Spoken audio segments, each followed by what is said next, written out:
Ponme en Isaías 59, por favor, que fue el capítulo anterior, el que vimos. ¿Vimos el 58 y el 59 juntos? ¿O nomás el 59? Ya no me acuerdo. Bueno, sí, el 59 empezaba diciendo que la culpa de la situación de Israel no era de Dios, que su mano todavía no es corta, Él puede salvar, ¿no?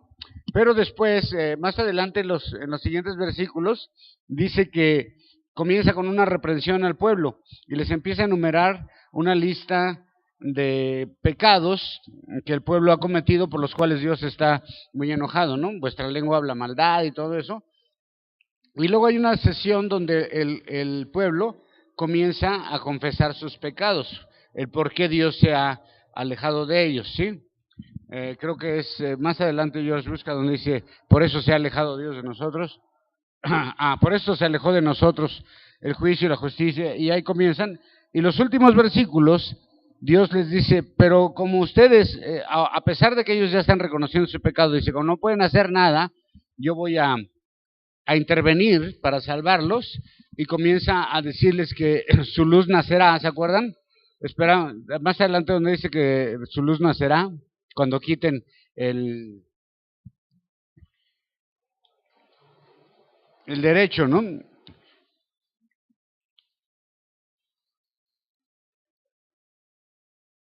Bueno, esas son las promesas ya. El caso es que, y el derecho se retiró al justicia. Bueno, eso es lo que ellos debían hacer para que la luz, su luz naciera. Dice, tu luz va a renacer una vez más, una vez que ustedes dejen de hacer todas estas cosas, yo voy a salvar, Y entonces el siguiente capítulo, ¿se acuerdan que aquí hablamos del Mesías mucho también en el 59? ¿Sí se acuerdan? Que estuvimos hablando de que hacía mención al Mesías en algunos versículos. Pero ahora sí vámonos al 60, al verso 1. Y aquí es la manifestación del Mesías, el regreso de los esparcidos también. Y vamos a ver, comienza diciendo, levántate, resplandece. En la versión Reina Valera dice que viene tu luz, aquí dice que viene tu nombre, y la gloria del Señor ha nacido sobre ti. He aquí que en tinieblas cubrirá la tierra y oscuridad a los pueblos, y sobre ti nacerá el Señor, y sobre ti será vista su gloria. Y andarán los gentiles a su luz, y los reyes al resplandor de tu nacimiento. Wow, está tremendo. Señor, gracias por esa palabra, te damos gracias. Te pedimos que nos bendigas, que nos ayudes a interpretarla, a guardarla en nuestros corazones, Señor, en el nombre de Jesús. Como todas las profecías de Isaías, o la mayoría, están siendo en un doble contexto, están teniendo un doble contexto, algo que va a ser inmediato y algo que está dejando para el futuro. Y en estos versos encontramos la aparición del Mesías también en su segunda venida, aunque también está hablando del nacimiento de Jesús. La tierra se encontrará o se encontraba en tinieblas, pero llegará la luz con el nacimiento de Cristo, que fue lo que pasó. Cristo mismo dijo, yo soy la luz del mundo. Y en su segunda llegada será una vez un resplandor para el mundo. Jesús siempre ha dicho, se califica a sí mismo como la luz del mundo. Y vendrá un segundo amanecer espiritual hermoso cuando aparezca Jesús por segunda vez. Cuando apareció por segunda vez también hubo un amanecer espiritual de Dios en la tierra. Mucha gente fue iluminada por Jesús, muchos alcanzaron salvación, y nosotros también hemos alcanzado esa luz, esa salvación, después del nacimiento de Jesús y su obra. Pero vendrá un nuevo avivamiento espiritual cuando aparezca Jesús por segunda vez, y el pueblo de Dios entonces va a ser un pueblo totalmente diferente, ya no va a ser el pueblo que es ahora o que fue en el pasado.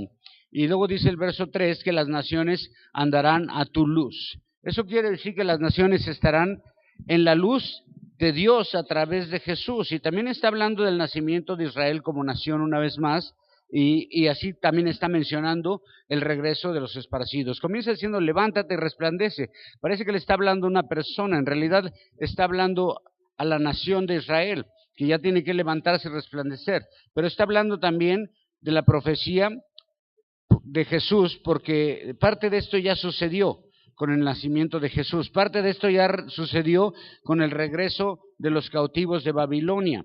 Y parte de esto ya se cumplió en ellos, volvieron a renacer, pero también el cumplimiento total de todas estas profecías van a ser en el reino milenario de Jesús. Las naciones que reconozcan a Jesús como Señor serán liberadas y alcanzarán luz. ¿Serán liberadas de qué? De la oscuridad espiritual en la que vive. Así que en ese momento, cuando el Señor llegue, solamente va a haber pueblo de Dios y creyentes en Jesús, los que van a estar en ese lugar. Mira, fíjate, ve, y aquí le preguntan el 4, 5, 6, 7, voy a leer hasta el 9, es muy interesante esto. Dice, alza tus ojos en derredor y mira a todos estos que se han juntado. Vinieron a ti tus hijos, vendrán de lejos, y tus hijas sobre el lado serán criados. Entonces verás y resplandecerás, y se maravillará y se ensanchará tu corazón, que se haya vuelto a ti la multitud del mar, que la fortaleza de los gentiles han venido a ti. Multitud de camellos te cubrirá, dromedarios de Madián, de Efa, vendrían todos los de Seba, traerán oro e incienso y publicarán alabanzas del Señor. Todo el ganado de Cedar será juntado para ti, carneros de Nebaiot, no de Nueva York, Nebaiot. Si el pastor no pudo decir Nueva York, no. Nebaiot. Te serán servidos, serán ofrecidos con gracia sobre mi altar y glorificaré la casa de mi gloria. ¿Quiénes son estos que vuelven como las nubes y como palomas a sus ventanas? Porque a mí me esperan la isla, las naves de Tarsis desde el principio para traer a sus hijos de lejos, su plata y su oro con ellos, al nombre del Señor, tu Dios, y al Santo de Israel que te ha glorificado. ¿Ok? Comienza diciendo ahora, alza tus ojos, ve lo que está pasando, ve todo lo que está pasando alrededor de Dios, de la nación de Dios, del pueblo de Dios. En el contexto inmediato está hablando del regreso de los cautivos, de todos. Dice, ¿quiénes son todos esos que están regresando? ¿No? Pero a futuro está hablando del regreso de las tribus perdidas de Israel a Jerusalén. Los más débiles serán llevados en brazos sin ningún problema, sin ningún obstáculo. ¿Se acuerdan que hablamos de esa calzada, de la calzada santa que llegará hasta Jerusalén, y que cualquiera que encuentre ese camino no se perderá por muy despistado que sea, ¿no? O torpe. Entonces, dice, entonces verás, aquí se nos deja ver un éxodo masivo, multitudes que van regresando a Jerusalén. Estos van regresando todos a la ciudad de Dios, pero no con las manos vacías, porque regresan con cosas, sino con las riquezas de las naciones, como cuando salieron de Egipto. ¿Se acuerdan? ¿Se acuerdan cuando salieron de Egipto? ¿Qué pasó? ¿Cómo salió el pueblo de Israel? Con oro, con plata, con joyas, con telas, con pieles. Salieron así. ¿Y saben para qué usaron todo eso? Para construir el tabernáculo. Ajá. Dios los dejó salir con todo eso. Ahora Dios dice que van a regresar a Jerusalén, pero no van a regresar con las manos vacías, van a regresar con las riquezas de las naciones. ¿Ves? Qué interesante. O sea, una vez más van a regresar con muchas riquezas. Y otra cosa que van a hacer, van a publicar alabanzas, ¿ok? No en Facebook. Van a estar gritando y cantando alabanzas a Dios por la salvación, por la restauración del reino, por todo lo que va a estar pasando. Aquí el regreso, y se mencionan naciones conocidas por sus riquezas. Las naciones que comienza ahí a mencionar son naciones que son conocidas porque tienen muchas riquezas, ¿no? Madián, Efá, Sabá, y trajeron oro e incienso y publicarán alabanzas. Qué maravilloso, ¿no? En un lenguaje figurado, está hablando de estas naciones que son conocidas por sus riquezas, y obviamente estas naciones, cuando se escribió el libro, las personas de ese tiempo entenderían perfectamente de quién está hablando. Está hablando de naciones inmensamente ricas que iban a entregar sus riquezas a los hijos de Dios a su regreso a Jerusalén. Con el primer nacimiento de Cristo, ¿se acuerdan qué le trajeron los magos? Los reyes, o los científicos, o los adivinos, o como le quieras llamar. Ajá, porque no eran magos así de que nada por aquí, nada por allá, y sacan ahora un conejo. No, no era ese tipo de magos. Está hablando de hombres sabios que estudiaban, parece, las estrellas, como un tipo de personas como ese. ¿Qué trajeron? Trajeron oro, incienso y mirra. ¿Okay? Aquí ya no se menciona la mirra, porque la mirra de alguna manera está relacionada con la muerte, ¿okay? Con la muerte de Cristo, ¿okay? Porque la mirra era una sustancia que usaban para ungir a los cadáveres, era como la preparación. Antes no tenían la preparación que ahora tenemos, entonces usaban esas sustancias aromáticas para que el cadáver no despidiera olores, pero bueno, ustedes saben que el Señor resucitó antes de que lo pudieran ungir con la mirra, ¿no? Y bueno, aparte de todo eso, en el 7 dice que vendrían ¿con qué? Todo el ganado de Cedar, mira, ¿ve? Será juntado para ti carneros de Nueva York, no, de Naibot, ajá, y serán servidos, serán ofrecidos con agrado sobre mi altar, y glorificaré la casa de mi gloria. Eso está interesantísimo, porque aunque es un versículo,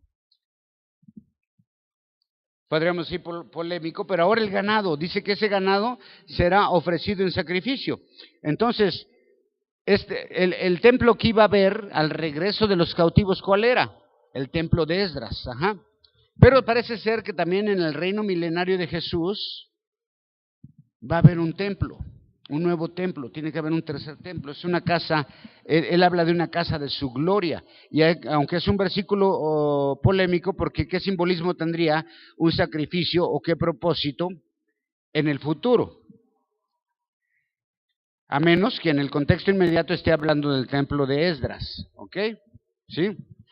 Y luego en el verso 8 preguntan, ¿quiénes son estos? Aquí hay una pregunta, la gente y las multitudes comienzan a decir, ¿quiénes son? Aquí hay una pregunta que muchos se hacen. La entrada masiva es espectacular, o sea, la calzada santa se va a llenar de tanta gente, millones de personas van a estar entrando a la ciudad santa, miles de personas. Y es un doble contexto, también habla de los que vienen de regreso de Babilonia. Estos son los esparcidos y todos los gentiles y todos los creyentes que van a ir a la ciudad santa con el único propósito de ¿qué? De adorar al Cordero de Dios, porque ahí va a estar Jesús en persona, ¿ves? Entonces, de ahí va a ser una adoración internacional, de ahí va a salir toda la palabra de Dios, todas las naciones van a ser bendecidas desde ese lugar. Y luego el verso 9 menciona otros lugares que son lugares marítimos que tienen naves, como Tarsis, que podría ser España quizás ahora, y esos lugares van a ayudar a transportar gente y tesoros hacia la ciudad de Dios. Wow, ¿ves? O sea, ¿ves cómo va a ser eso? Va a haber un éxodo tan maravilloso, o sea, todas las tribus esparcidas, el regreso de Babilonia ya regresaron, ¿verdad? Y se construyó el templo de Esdras, templo que fue destruido después en el año 70 por el general Titus. Y después, pues ahora no hay templo, hay algunos pedacitos ahí de lo que era el templo, pero parece ser que va a haber un tercer templo, y entonces va a haber un regreso masivo de miles o millones de personas. Todos ellos son judíos, y ¿sabe quiénes son también? Creyentes en Jesús, o sea, es decir, gentiles que se han convertido a creer en Cristo como su Señor y Salvador. Y estos barcos, todas esas embarcaciones, esas ciudades marítimas o que tienen embarcaciones, van a ayudar a transportar tanta gente y van a ayudar a transportar mercancía, y esa mercancía son tesoros valiosísimos que van a llegar allá. Esto, obviamente, cuando regresaron a Babilonia, no sucedió esto, ¿verdad? Cuando regresaron de Babilonia no sucede esto. Así que también está hablando de esto, va a suceder a futuro en el segundo reinado de Cristo. ¿Ok? Será un regreso de millones de personas de todas partes del mundo para adorar y estar en presencia del Rey de Reyes, del Señor de Señores. Y luego dice el 10, 11, 12, 13, 14, dice, y los hijos de los extranjeros edificarán tus muros, y sus reyes te servirán, porque en mi ira te herí, mas en mi buena voluntad tendré misericordia. Tus puertas estarán de continuo abiertas, no se cerrarán ni de día ni de noche, para que sea traída a ti fortaleza de gentiles y sus reyes guiados. Porque la gente o el reino que no te sirviere perecerá, y todos serán asolados. La gloria del Líbano vendrá a ti, haya pinos, bojes, juntamente para honrar el lugar de mi santuario, y yo honraré el lugar de mis pies. Y vendrán a ti humillados los hijos que te afligieron, y a las pisadas de tus pies se encorvarán todos los que se encarnecían, y te llamarán ciudad del Señor, Sión del Santo de Israel. Wow. Ahora, ya sabemos que los muros fueron edificados en el tiempo de Esdras y Nehemías, ¿verdad? Nehemías habla de que volvieron a reedificar los muros, pero aquí en esta profecía, eso fue durante el reinado del rey Ciro, pero aquí habla de una ayuda internacional para reconstruir la ciudad, para volver a reconstruir, y parece ser que va a haber un nuevo templo, y dice que las puertas de esa ciudad, eso dice en Apocalipsis también, que las puertas de la Nueva Jerusalén nunca se cierran. Estas puertas estarán abiertas todo el tiempo. No habrá restricciones, y por ella, pero aunque no va a haber restricciones, todo el tiempo van a estar abiertas las fronteras de esa ciudad o de ese país. No va a haber restricciones. Los únicos que van a poder entrar por ahí, ¿sabes quiénes son? Judíos y creyentes. Judíos y creyentes. Los judíos perdidos, las tribus, la restauración del reino, y todos los gentiles que se han convertido a Cristo. Vamos a estar entrando por ahí. No vamos a tener que presentar ni visa, ni pasaporte, nada. Directo. Nomás dices, creo en el Cordero de Dios, ¿verdad? Creo en Jesús como mi Señor y Salvador. Wow. Y luego en contraste, dice, y cualquier nación que no te ayude, ¿a quién? ¿Que no le ayude a quién? A Israel. ¿Eh? Dice, cualquier nación que no te ayude, va a perecer. Toda esta adoración internacional, o quien se niegue, o quien todavía quiera rechazar al Mesías como su Señor y Salvador, va a perecer. Abraham le dijo lo mismo, ¿no? Voy a bendecir al que te bendiga y voy a maldecir al que te maldiga. Esto es algo importante, ¿eh? ¿Por qué cree que hay naciones que han apoyado a Israel y esas naciones han crecido? Bueno, Estados Unidos es una nación que apoya a Israel y es una nación riquísima. Hay otras naciones que le han tratado de ir en contra y les ha ido muy mal. La Biblia es maravillosa, ¿eh? Y luego dice el 13, ¿para qué? Para decorar, dice, ¿no? Para decorar el lugar de mi santuario. Doble contexto. Bueno, sabemos que el templo de Salomón fue decorado con madera de la mejor madera, y era madera de Líbano. Así que está haciendo una mención a cómo todas las naciones van a participar en enviar recursos y riquezas para la construcción de ese templo. ¡Wow! Está impresionante. Y en el contexto inmediato es el templo de Esdras, obviamente, ¿no? Y luego dice el 14, van a venir humillados a ti. Otro gran acontecimiento. Todas las naciones que en un momento fueron enemigas de Israel o que estuvieron en contra de Israel, ahora ¿cómo van a venir? Humillados y encorvados. Ahora van a venir a pedir perdón de alguna manera y reconocerán que esta es la ciudad donde habita el Dios verdadero. 15, 16, 17. En lugar que has sido desechada y aborrecida, y que no había quien por ti pasara, te pondré en gloria eterna, en gozo de generación en generación. Y mamarás la leche de los gentiles, el pecho de los reyes mamarás, y conocerás que yo soy el Señor, el Salvador tuyo, Redentor tuyo, el fuerte de Jacob. Por el bronce traeré oro, y por el hierro plata, por la madera bronce, y por las piedras hierro, y pondré paz por tu gobierno y justicia para tus opresores.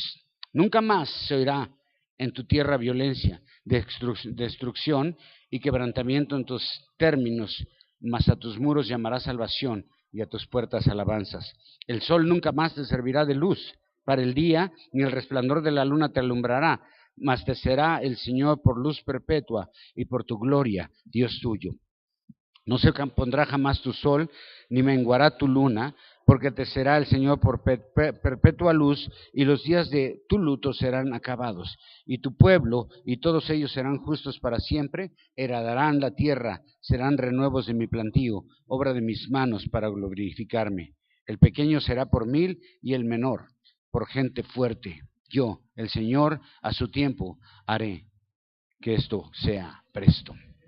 Wow, aquí siguen los contrastes, todos los cambios que va a haber cuando aparezca el Mesías, lo que se va a provocar con esa llegada maravillosa. Ahora Jerusalén será gloriosa para siempre, las naciones le servirán y todos van a reconocer que ahí está Dios en persona. Y en vez de juicio va a haber resplandor, y en vez de los metales cambian, ¿no? Oro por bronce, hierro por plata por hierro, maderas finas. Habla de una gran riqueza y una restauración increíble de la nación, pero sobre todo que va a haber paz en esa nación para siempre ya. Entonces aquí está hablando a futuro, porque sabemos que ha sufrido violencia, ¿verdad? Por mucho tiempo. No habrá violencia, y lo único que va a haber va a ser alabanza a Dios, seguridad dentro de la ciudad de Dios, y será una ciudad de luz perpetua. La promesa es que Dios estará presente todo el tiempo, será la luz de sus hijos. Y el 21 habla de justicia que heredarán, y heredarán la obra de las manos de Dios, una gran herencia para finalizar. Y Dios dice, yo prometo que todo esto se va a cumplir. ¿Y cuándo dice que va a ser? Pronto. ¿No? Es una promesa. Si tú crees en Dios, esto va a pasar. Dice Dios, yo les prometo que esto va a ser cumplido pronto, ya. En un doble contexto, ya regresaron los cautivos de Babilonia, se construyó el templo, pero esto está hablando a futuro, y te voy a decir por qué. Porque el capítulo 61, ya que habló de la aparición del Mesías, ahora ¿cómo lo va a hacer? ¿Ves? Verso 1, 2 y 3. El Espíritu del Señor Dios está sobre mí porque me ungió. El Señor me envió a predicar a los abatidos, a atar las llagas de los quebrantados de corazón, a publicar libertad a los cautivos y a los presos apertura de la cárcel, a publicar el año de la buena voluntad del Señor y el día de la venganza del Dios nuestro, a consolar a todos sus enlutados, a ordenar en Sión a los enlutados para darles gloria en lugar de ceniza, óleo de gozo en lugar de luto, manto de alegría en lugar del espíritu angustiado, y serán llamados árboles de justicia, plantío del Señor para gloria suya. Ahora ya vimos la aparición del Mesías. Ahora, ¿qué es lo que va a hacer el Mesías? Pues precisamente esto. Esta escritura de Isaías es la misma que Jesús cita en el Nuevo Testamento en la sinagoga. Un día se presentan en una sinagoga, le dan el rollo de Isaías, localiza la escritura y se le aplica a él. Y les dice, esto se ha cumplido hoy delante de todos ustedes.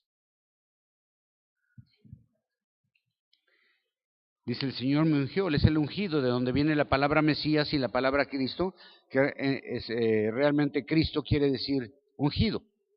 Entonces, el Cristo es el ungido. Así que tenemos que lo primero que hizo Jesús en su primera aparición fue predicar las buenas nuevas, consolar a los quebrantados de corazón y dar libertad a los cautivos, abrir las puertas de las cárceles. Todo esto obvio en un sentido espiritual, aunque también abrió puertas de las cárceles físicamente para los suyos, ¿no? Como Pablo y Pedro y Silas, que se abrieron las puertas, ¿no? Y continúa diciendo las cosas que el Mesías hizo y volverá a hacer, proclamar a Dios, el juicio de Dios, consuelo a los enlutados, ordenar a los afligidos, y cambiará el luto en gozo. Aquí hay algo muy interesante, alegría en vez de angustia, todo para la gloria de Dios. Estos dos capítulos que estamos estudiando, todo tiene un doble contexto, ¿ok? Un cumplimiento parcial inmediato y un cumplimiento total a futuro en la segunda llegada de Cristo. Si me acompañas a Lucas 4, que es cuando él se aplica esto, 16, 17, 18.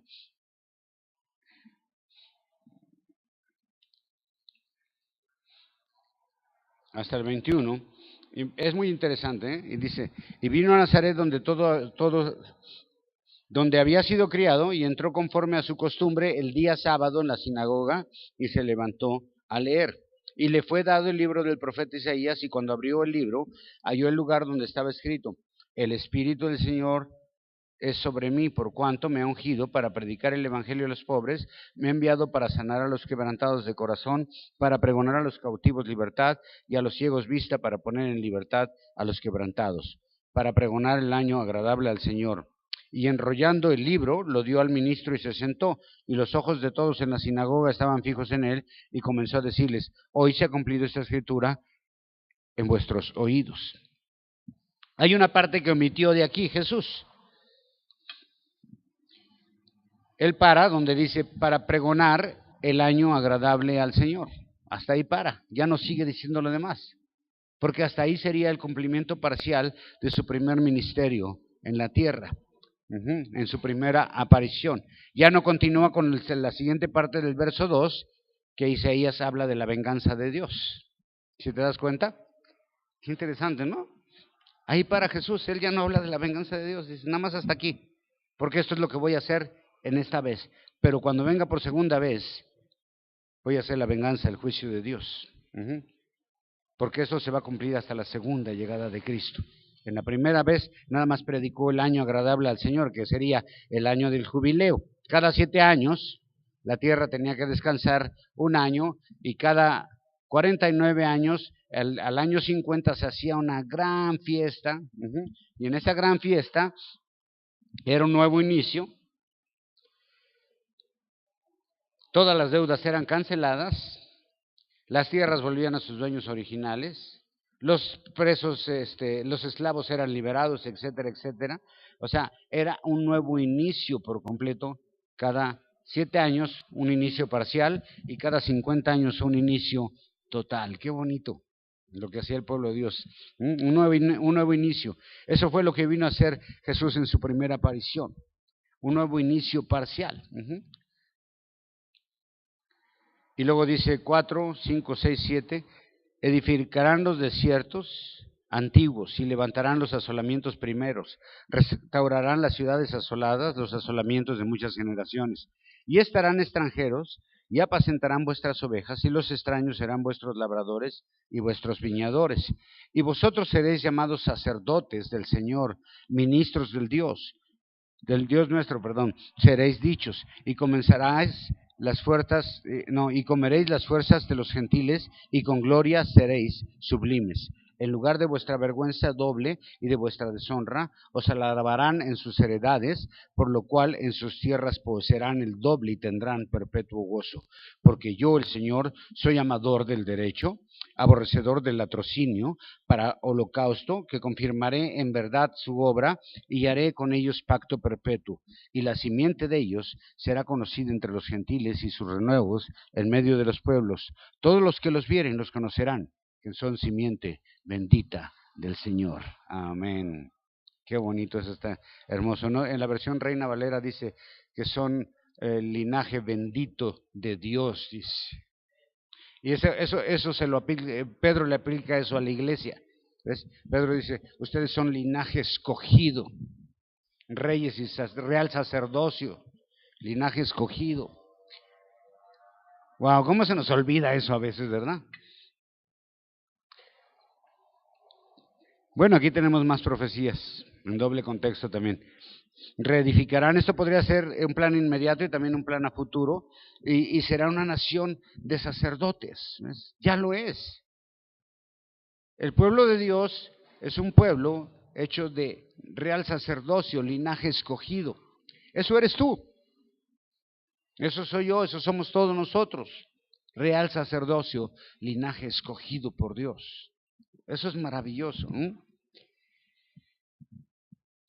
Será una nación de sacerdotes, y cuando Cristo establezca su reinado, todos van a servir al pueblo de Dios, y estos van a heredar doble porción y tendrán gozo permanente. Todo aquello que pasó, toda la vergüenza que pasaron en el pasado no volverá. Y luego dice, ¿por qué dice eso? El 8 dice: porque yo soy Jehová. Y aquí algunos de los rasgos del carácter de Dios. Lo primero es que Dios, ¿qué dice? Soy amante ¿de qué? Del derecho. Dios ama eso. ¿Es amante de qué? Del derecho. Y como hijos de Dios, nosotros también tenemos que amar el derecho. ¿Qué es eso? La justicia, la equidad. Algo que aborrece Dios, ¿qué dice que es? Y dice: y que aborrezco aborrecedor del latrocinio. Y luego latrocinio, si no me equivoco, es robo de ganado, ¿no?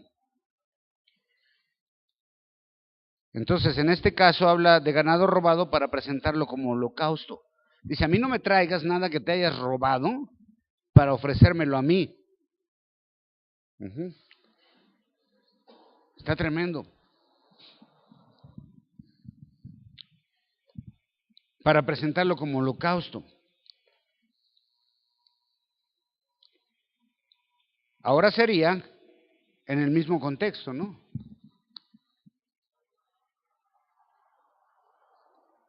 Cuando vengas a presentar ofrenda delante de Jehová. Y como Dios ama el derecho, es decir, hacer las cosas bien, en justicia, en equidad, no acepta lo que es injusto. Dice, ¿sabes qué? Y por eso, lo que voy a hacer es que yo voy a firmar mi pacto con ustedes una vez más. Y una posible traducción sería, en aquel tiempo sus vidas van a adornar sus rituales religiosos. Es decir, como todo lo que ustedes hagan ahora va a ser verdadero, no va a haber nada fingido. Israel en el pasado cumplía con todos sus rituales. ¿Sí? O sea, hacía la forma exactamente como Dios lo había dicho, pero sabes que eran rituales vacíos, solamente una forma externa. Y Dios les condenó por eso, porque sus corazones no estaban detrás de su actitud o en línea con su actitud. Se encontraban lejos de Dios, solamente estaban haciendo un ritual por hacerlo. Pero dice Dios, en el futuro esto va a cambiar. Todos su adoración va a ser verdadera. No va a haber actos religiosos nada más por hacerlos. La adoración va a venir directamente del corazón. Dice, porque ¿sabes qué? Ustedes son linaje bendito de Jehová. Escogidos de Dios, hermano. Un cambio notable, ¿ves? Dice, ya no van a haber rituales externos, sino que van a ser conocidos como linaje bendito de Jehová. Ya no van a ser nada más religiosos, ahora van a adorar a Dios en espíritu, en verdad. La gente sabrá que su pueblo está bendecido por Dios, porque van a ver la adoración de ellos. Y serán conocidos como hijos, como linaje bendito de Jehová. La gente va a saber quién es pueblo de Dios porque está bendecido por Dios. Así como los discípulos, cuando la gente los veía, dice, y la gente sabía que habían estado con Jesús porque había algo diferente en ellos. La gente también va a saber que tú eres pueblo bendecido por Dios, porque va a ver la manera en que tú adoras, va a ver tu corazón para Dios y va a ver las bendiciones que Dios está derramando sobre de ti.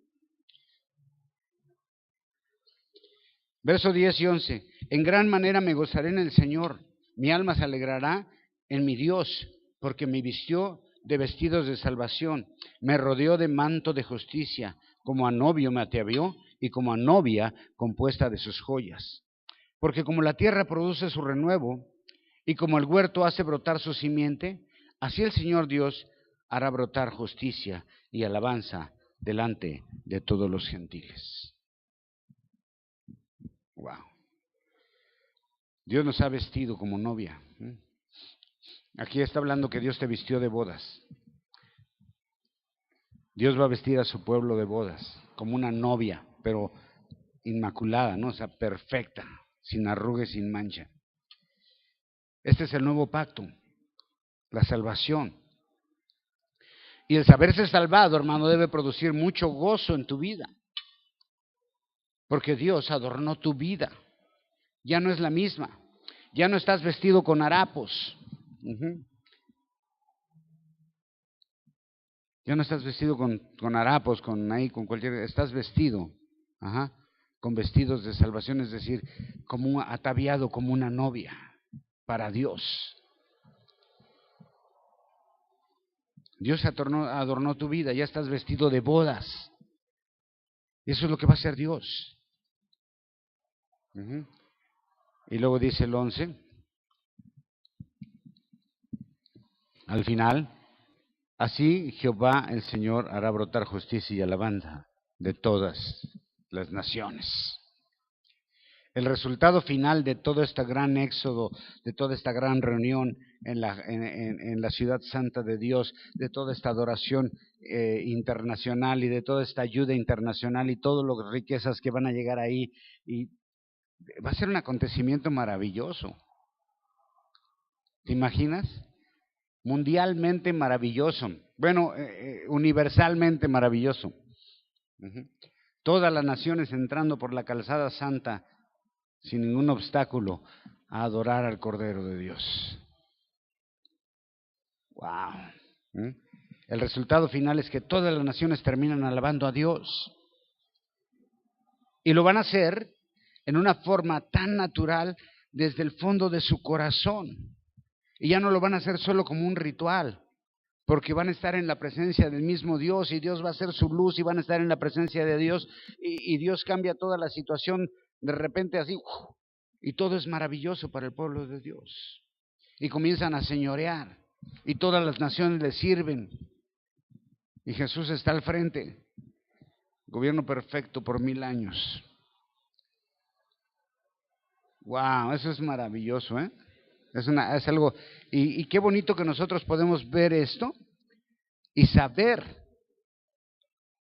el futuro de la humanidad. Este es el futuro de la humanidad. Así es de que deja de preocuparte por los noticieros y todo eso. Esto es lo que va a pasar. Lo que dice la Biblia es lo que va a pasar. Nada más. ¿Ok?